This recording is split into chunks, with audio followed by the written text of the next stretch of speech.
នេះជាទេសភាពទាំងស្រុងក្នុងវត្ត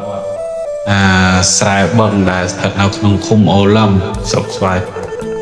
ស្ទងឥឡូវយើងនៅឃុំអូឡឹមខេត្តអាងយ៉ាងតែញាតិញោមមានសទ្ធាជ្រះថ្លាជើញចូលមកវេចនំសំស្នូផ្អែមហើយមានការស្លឹកចេកមានបាយដំណាក់មានដំណើបជាដើមហើយស្រុករបស់ញាតិញោមហើយនឹងខេត្តរបស់ញាតិញោមនឹងធ្វើយ៉ាងម៉េចខ្លះនេះនឹងគឺជាភូមិស្រុកខេត្តរបស់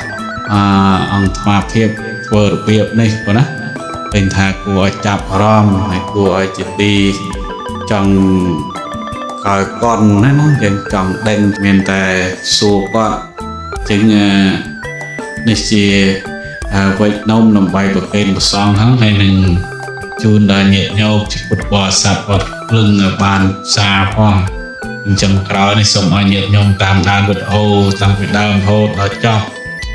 ផ្លេចគួយ like គួយចែករំលែកឲ្យផងសូមអរគុណហើយសូមអនុមោទនា